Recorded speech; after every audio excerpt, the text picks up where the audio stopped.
Well, good morning everybody and welcome back to the Zenith Super Duty build. I thought I would start this video off with a kind of an overview of where I'm at with the instrument panel installation and the wiring.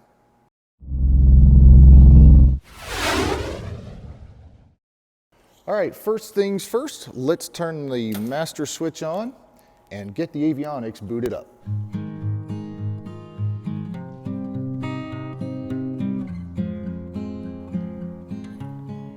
All right, why don't we start from the left and go to the right. The first thing I'm going to talk about is the flap switch. Now my flaps are completely wired, they're done, that was easy to do. This whole flap assembly here is from Aircraft Specialty. It's the exact same one I have in my Cruiser, and I really like this, so I put it in my Super Duty again. Now there is one thing I want to talk about on this switch, because I got this idea from somebody else on the Zenith forums. And I had never thought about this until I read their question. One of the things I don't like on my Cruiser is after landing putting up the flaps, because the throttle obviously is all the way back, right? Because it's at idle. And when the throttle is all the way back, my finger is too far away from this switch to just keep my hand on the throttle and move the switch. I know it's the end of the world, right? But anyway, it's just kind of a hassle because I have to hold the switch up for 5 or 6 seconds, however long it takes the flaps to come up. So somebody else had this idea of using a switch that's momentary for down, to put the flaps down. Obviously in the middle it's off, but check this out. When I put the flaps up, I replaced a switch in here to one that will stay up. And I can leave it like that if I want, because when the flaps come all the way up, there's a limit switch in the flap motor that turns it off. But once they're all the way up, I can just put that back to neutral.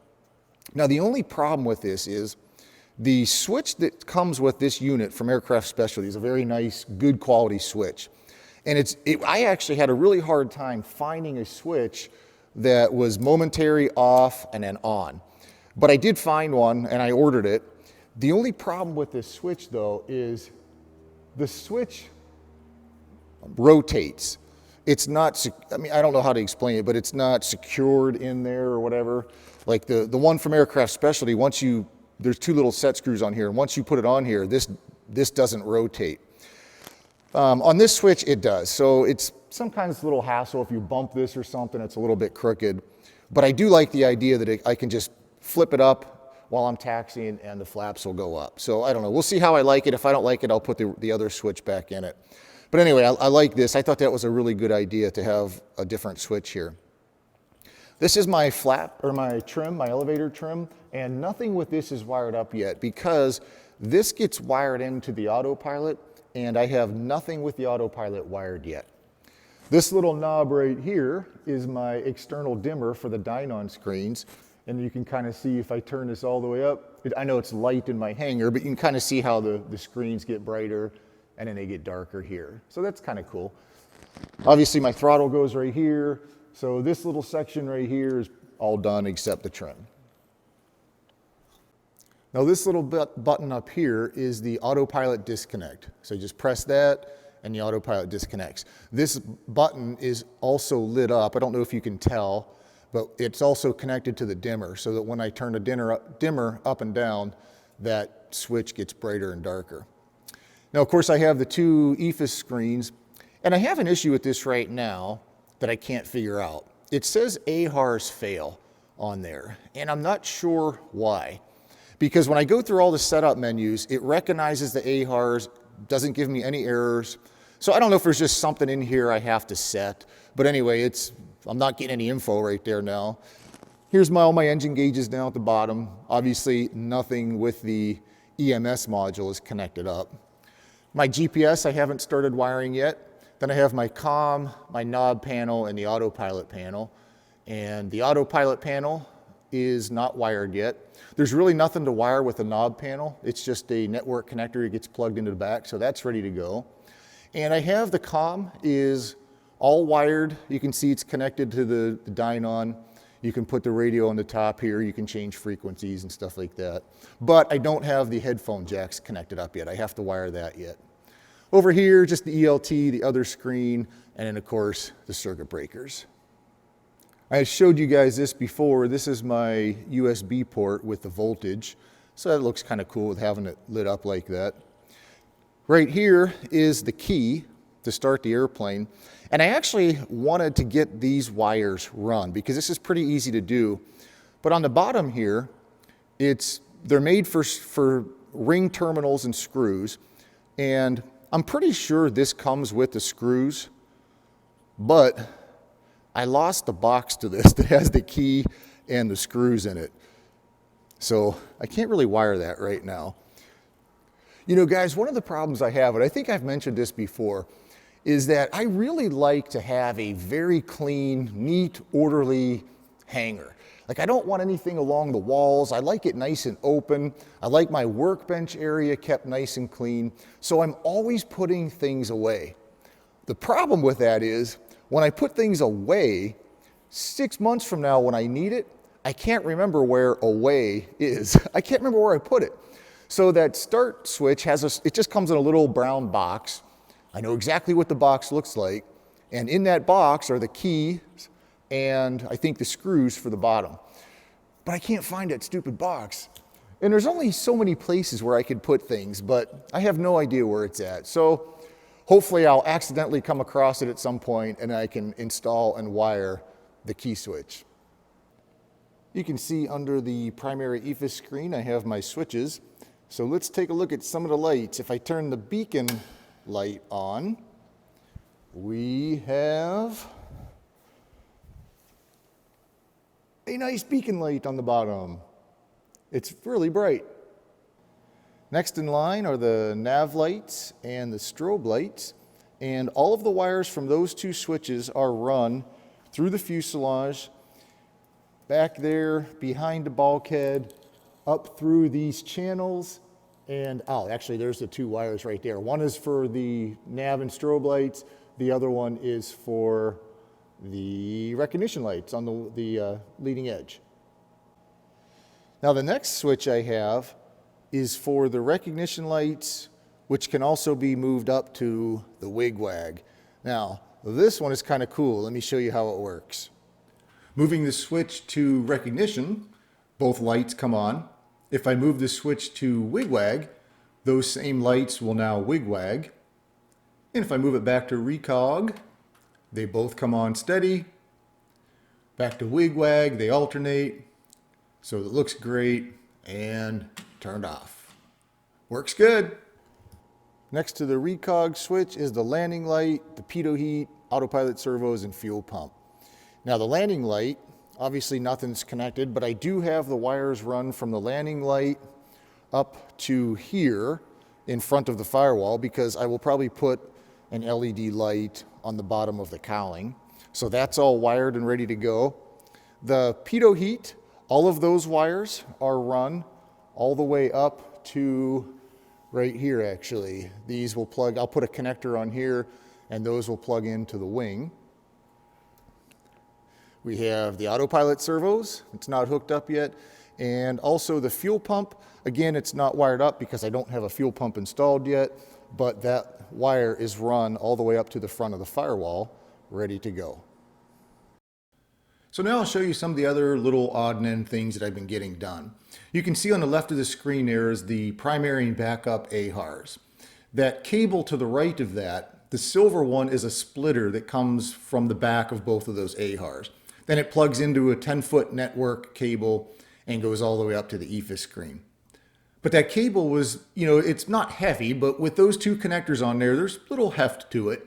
And it wasn't secured at all. It was just kind of flopping around back there, which I didn't like. So I found a piece of scrap aluminum, cut it, bent it, drilled a couple holes, and I made this little mount to hold that connector. And you can see it installed in the airplane here. And you'll notice I drilled 2 holes in it and put a zip tie through it. That zip tie goes around the connection point and holds it to the mount. Now it didn't hold it as tight as I wanted, so I actually ended up putting another zip tie around the connector itself.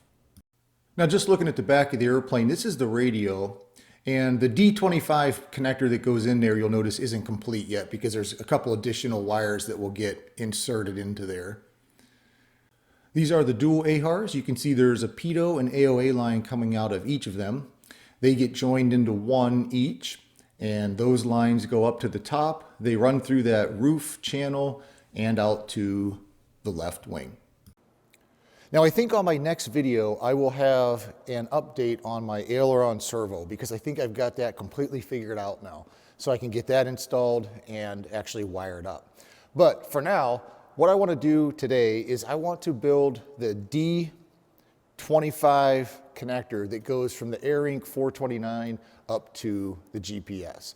And I figured I'd show you guys how I do this because if you're going to install any of the Dynon equipment, you're going to have to make a couple of these D-sub connectors. It's actually kind of fun to do, and if you have the right tools, it's super easy. So let me show you how I will build this cable. Well, I like to have all the tools and everything I'm going to need laid out and ready. So to start off here, the first thing we have is our D25 connector. Again, this is provided by Dynon. You'll notice this little green and white tool in here. I'll talk about that in a second. So we'll skip this for now. We just have our wire strippers, our wire cutters if we need it, and we have a special crimper that is used for these tiny little pins that come in here. All this wire I have right here, this is extra wire I cut off of my pre-made ADS-B harness from Dynon. So instead of throwing this wire away, this is really good quality aviation wire, obviously. So I'm going to use that to make this harness. And then of course I have printed out the Dynon manual here. This is the ARINC 429 pinout, and what it does, it tells you each pin on here, and you'll notice on here, on the pre-made harnesses, it will tell you the wire color.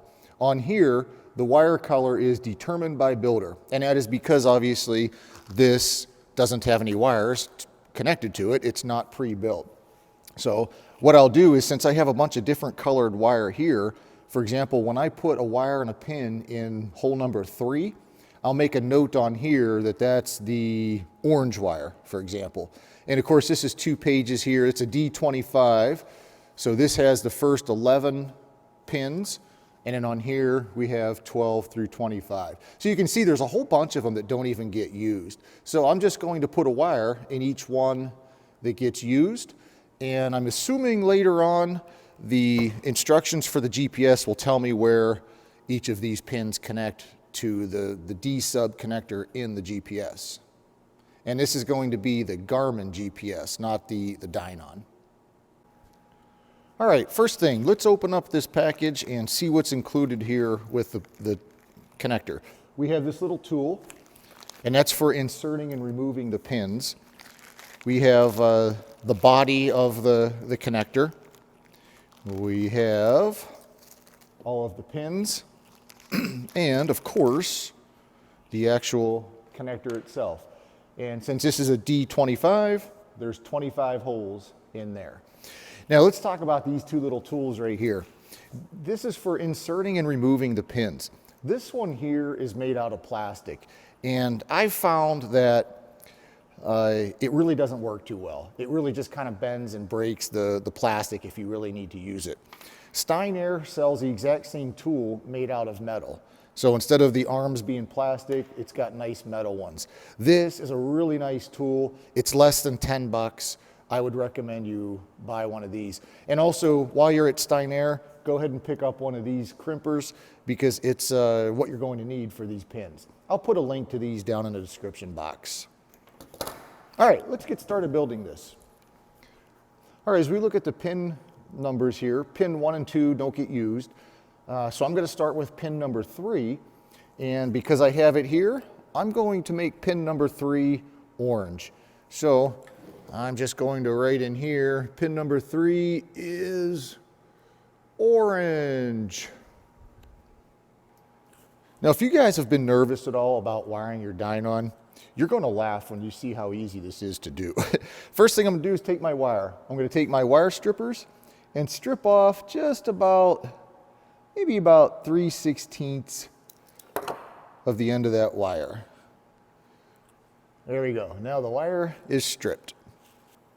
Then what I'll do is I'll take this little pin right here and I'm going to put it on the wire.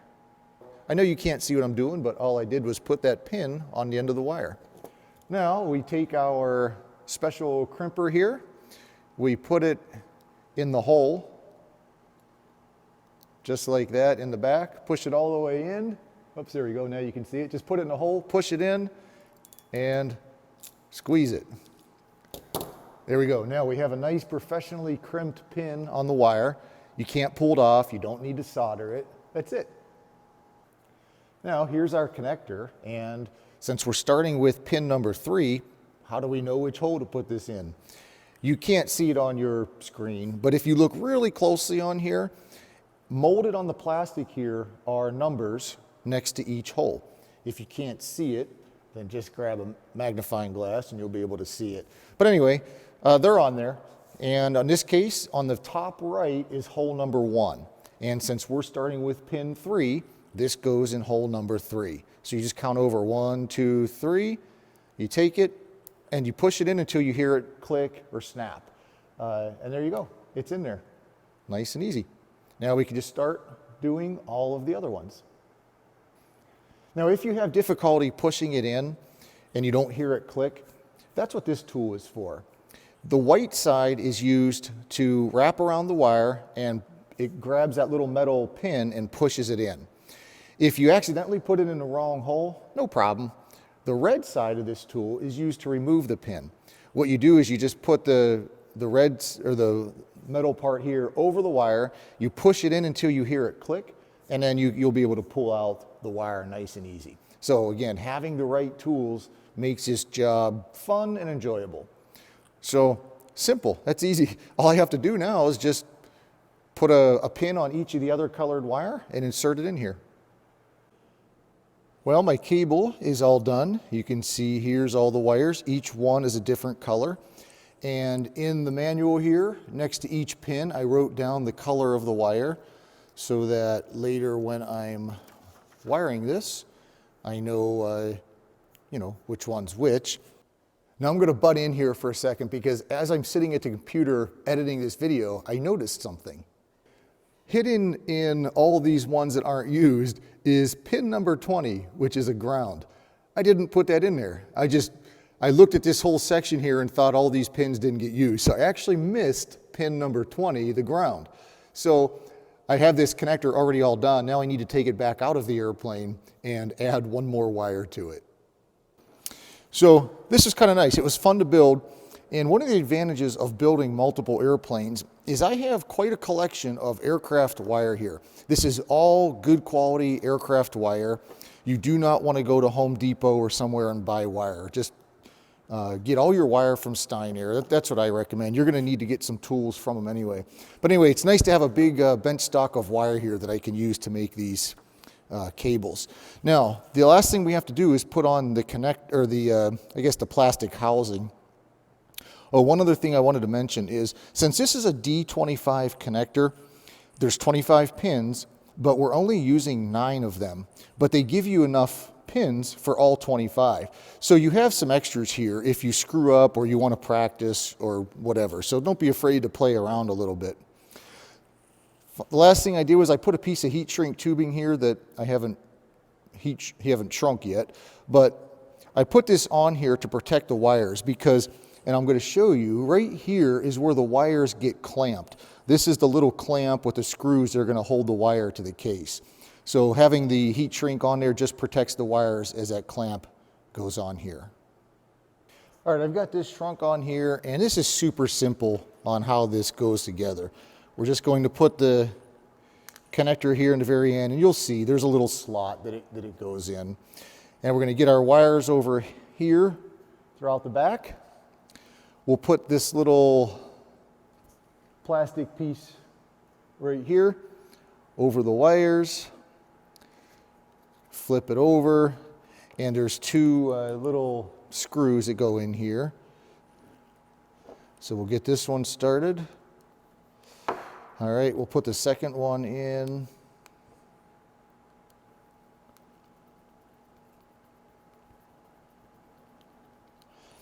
And I'm just tightening it down to secure the wires. I'm not cranking it down super tight, just enough to hold it in place. I don't want to crush or damage the wires under there. There we go, that's enough. So you can see how that's held in there like that. Next, we'll put our thumb screws in here, and it goes through the hole and through a little there's a space in here so that it can't pull out either way. Once you guys get these parts in your hands, it's really obvious how this goes together. It's not rocket science. All right, once that one's in there, and now we just close it like this, and you'll hear it snap shut. There's a little snap on the side right here, and now we have our nice professional looking harness. All right, now I'll just plug this in the back here of the ARINC 429, and I'm not going to put the thumb screws in right now because later on, obviously, I'm going to have to do the same thing to this end of the wires. But here we have our little harness from the ARINC 429. It will go up and plug into the back of the GPS just like that. And I can probably cut these to the length I need later, but right now it's a pretty close length. It'll just be a little harness just like that. Well, the next step, I think, for this anyway, is to download the manual for the GPS. And I'm thinking that will tell me where these wires go. So once I do that, I can do the exact same thing to this end of the wires. I can strip the wires, put the pins on, put the connector on it, and then plug this in, and the GPS will be ready to go. All right, everybody, hopefully if you've been kind of fearing getting into wiring and making these connectors, you can see exactly how easy it is to do. It's really not difficult. And honestly, it's kind of fun. I actually like making these because you start with all these parts, and by the time you're done, you have what looks like a professionally made harness. So the main thing is make sure you're using good quality aviation wire, and go ahead and get yourself the proper tools because that makes it a fun experience.